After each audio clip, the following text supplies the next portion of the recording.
जो भी मनुष्य एकाग्र चित्त होकर पुत्रदा का व्रत करते हैं वे इस लोक में पुत्र को पाकर मृत्यु के पश्चात स्वर्ग को जाते हैं। जय श्री कृष्णा। राधे राधे दोस्तों, आप सभी का बहुत बहुत स्वागत है मेरे YouTube चैनल धार्मिक ज्ञान 4 में। अंग्रेजी नववर्ष की आप सभी को हार्दिक शुभकामनाएं।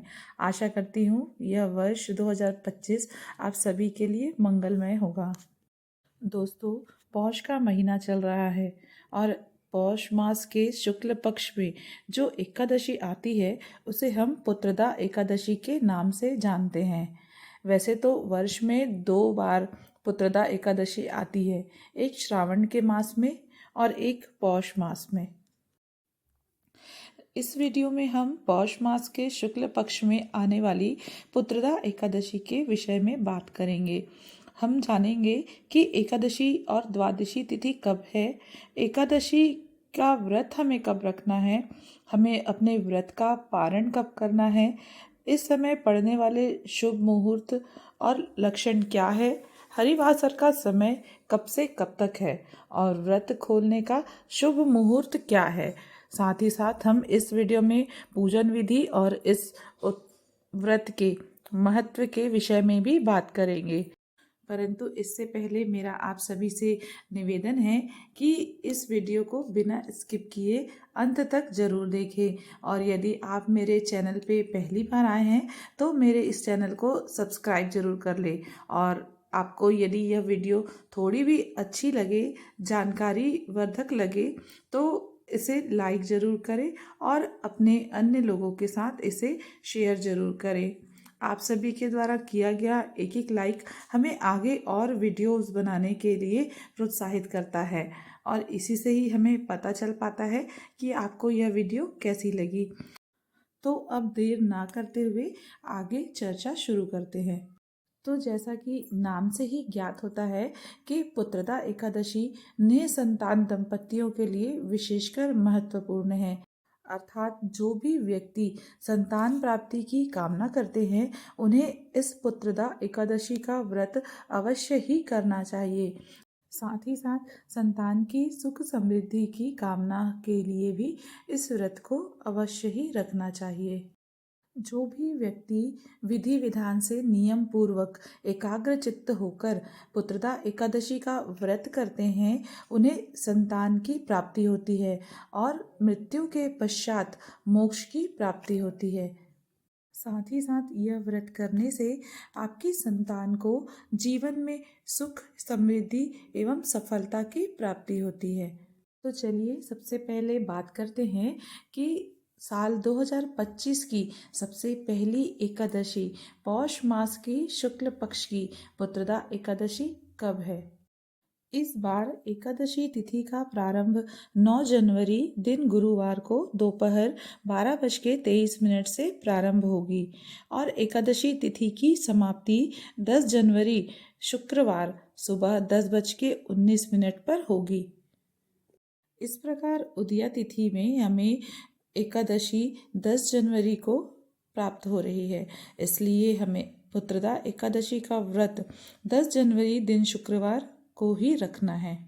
जैसा कि पूर्व में भी मैंने आपको कई बार बताया है कि एकादशी का व्रत केवल एक दिन का नहीं होता, इसके नियमों का पालन हमें 3 दिन अर्थात दशमी, एकादशी एवं द्वादशी तीनों दिन ही करना होता है। इस प्रकार दशमी तिथि के नियमों का पालन हमें 9 जनवरी को करना होगा।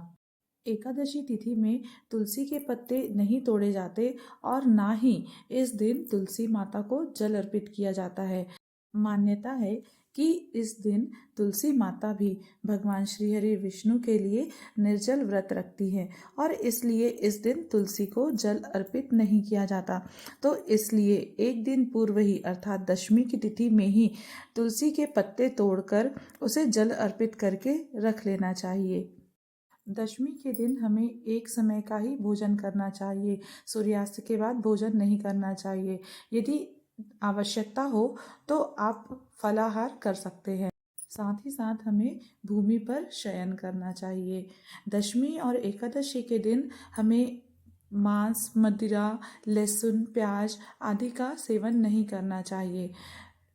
एकादशी के दिन ब्रह्म मुहूर्त में उठकर अपने दैनिक कार्यों से निवृत्त होने के पश्चात हमें भगवान विष्णु का पूजन करना चाहिए। आप भगवान विष्णु का पूजन पंचोपचार, षोडशोपचार या अपनी क्षमता अनुसार पूजन करें। इसके पश्चात दिन भर भगवान श्री हरि विष्णु के नामों का जाप करते रहें। इस दिन आप विष्णु सहस्त्र नाम का पाठ, गजेंद्र मोक्ष का पाठ कर सकते हैं या फिर ओम नमो भगवते वासुदेवाय मंत्र का जाप भी आप कर सकते हैं। आप जितनी माला चाहें अपनी क्षमता अनुसार या समय के अनुसार अवश्य ही करें।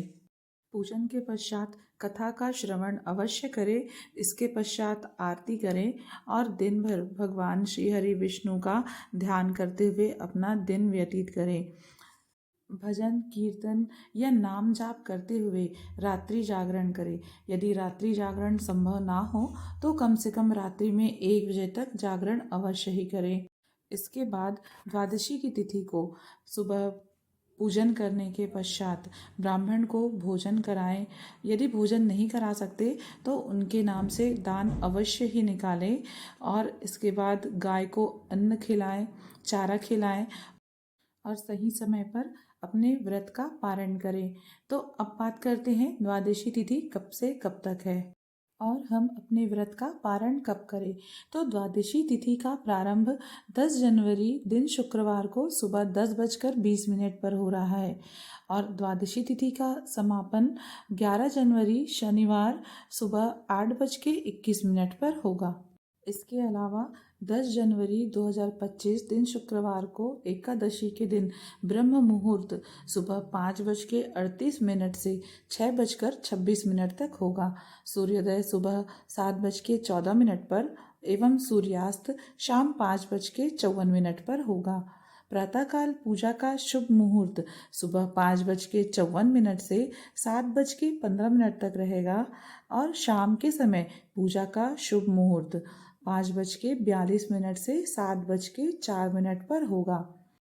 इसी दिन शुभ योग दोपहर 2:37 तक रहेगा। इसके बाद में शुक्ल योग होगा। राहु काल की बात करें तो राहु काल सुबह 10:30 से दोपहर 12 बजे तक रहेगा। इस समय किसी भी प्रकार का शुभ कार्य करना वर्जित होता है। 11 जनवरी 2025 दिन शनिवार को ब्रह्म मुहूर्त सुबह 5:38 से सुबह 6:26 तक रहेगा। सूर्योदय सुबह 7:14 पर और सूर्यास्त शाम 5:55 पर होगा। प्रातःकाल पूजा का शुभ मुहूर्त सुबह 5:54 से सुबह 7:15 तक होगा। शुक्ल योग सुबह 11:49 तक रहेगा। इसके पश्चात ब्रह्म योग रहेगा। राहु काल की बात करें तो 11 जनवरी को राहु काल सुबह 9 बजे से सुबह 10:30 तक रहेगा। अब बात करते हैं कि एकादशी व्रत की पारण तिथि और मुहूर्त कब है। तो 11 जनवरी 2025 दिन शनिवार को सुबह 7:14 से 8:21 के बीच में हमें अपने व्रत का पारण अवश्य ही कर लेना है। व्रत का पारण हमें शुभ मुहूर्त में ही करना चाहिए। दोस्तों, अभी तक हमने बात की कि एकादशी का व्रत करने वाले व्यक्ति को क्या करना चाहिए और क्या नहीं करना चाहिए। अब हम बात करते हैं कि यदि आप एकादशी का व्रत नहीं भी रख पाते हैं तो हमें क्या करना चाहिए और क्या नहीं करना चाहिए।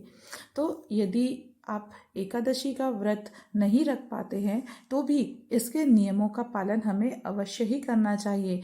अर्थात हमें एकादशी के दिन मूली, गाजर, गोभी, पालक, सेम, कुल्फा, मसूर की दाल, उड़द की दाल, चावल आदि का सेवन नहीं करना चाहिए। इस दिन हमें लहसुन, प्याज, मांस, मदिरा आदि का भी त्याग करना चाहिए। इस दिन हमें चुगली, चोरी, किसी की निंदा या पराया अन्न नहीं ग्रहण करना चाहिए।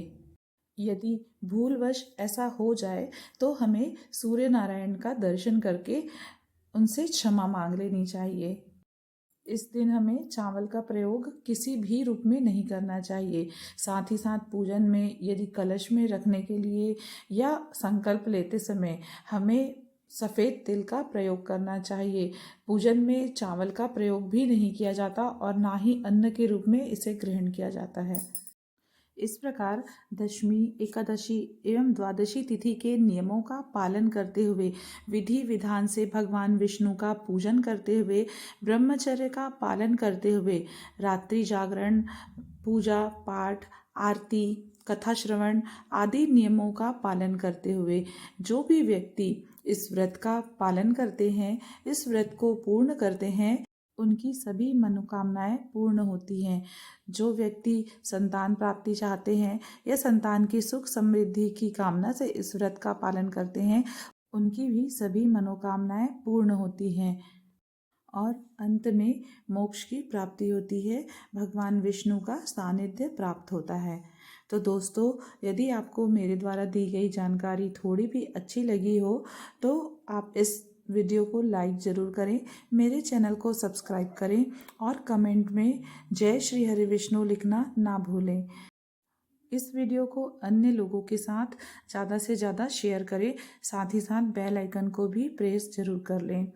इस वीडियो में इतना ही। मेरे अगले वीडियो में हम पुत्रदा एकादशी व्रत की कथा का श्रवण करेंगे। तब तक के लिए आप सभी को राधे राधे।